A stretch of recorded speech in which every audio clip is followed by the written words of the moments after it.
In this story, the Ninja Turtles team up with Imp to take down the Shredder. Seems like a pretty simple plot. Well, there's actually a lot more to it than that. Allow me to explain.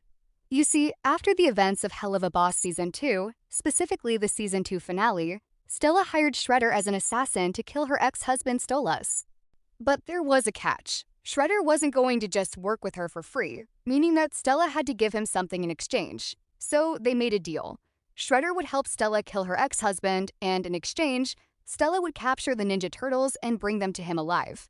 Later in the story, Blitz and his gang travel to New York to kill a new target where they eventually come face to face with the Ninja Turtles: Leonardo, Donatello, Michelangelo, and Raphael. There's also a side plot where Raphael falls in love with Luna, kind of similar to what happened in the 2012 series when he fell in love with Mona Lisa, except this time it's a hellhound instead of a space lizard.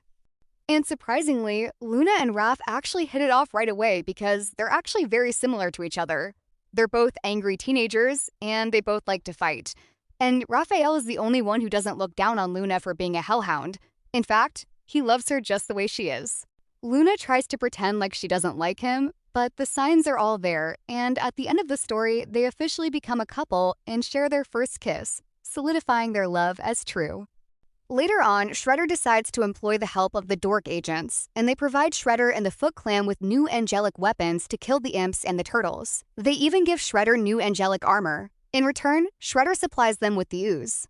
They eventually use the ooze to transform the cherubs, Cletus, Colin, and Keeney into mutants, so they can get revenge on the imps. However, despite their mutated forms, they're still defeated by the turtles, and Donatello uses the anti-ooze formula that he created to turn them back to normal.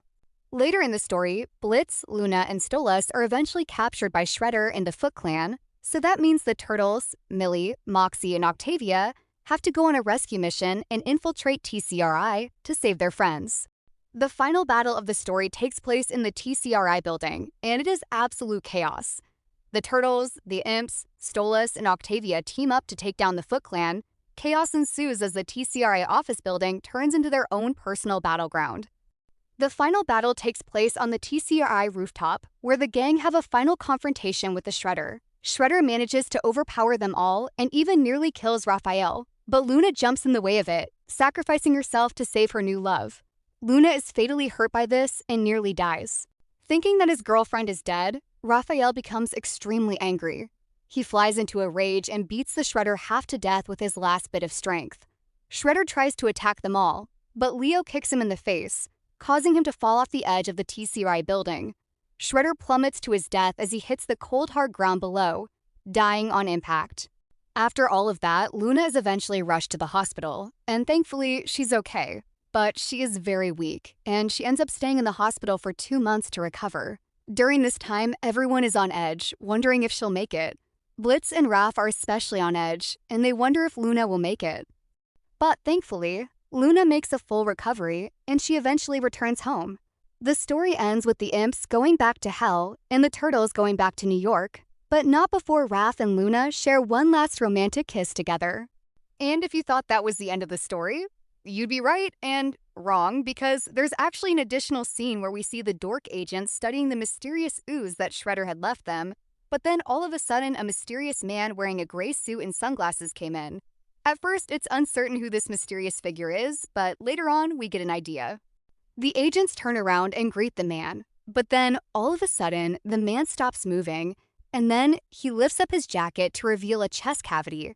In this chest cavity is none other than Krang. That's right, folks. Krang has been introduced in the story, and this sets up future events. It strongly implies that this story is not over yet, and the Turtles and the Imps will eventually cross paths again. Krang then says that the invasion of Earth will begin as we see on the computer that there is a familiar metal sphere. This metal sphere is none other than the Technodrome, Krang's infamous alien ship that appears in several incarnations of TMNT. This strongly implies that the next story will involve some kind of alien invasion as the Turtles and the Imps team up to defeat Krang and stop the invasion. It's also very likely that Shredder survived and he will be in the next story, because we later learn that after Shredder supposedly fell to his death in the climax, the police were sent to recover Shredder's body. But when they got there, Shredder's body was nowhere in sight. This strongly implies that Shredder survived the fall and that he will return in the next story. What will happen in the next story? For now, it's uncertain, but we know for a fact that Krang will most likely be the main villain of the next story. Because the ending teased his importance in this story, it's also possible that Shredder could come back as well, and it's also likely that we'll see other TMNT and Helluverse villains. But I guess we'll have to wait and see what happens.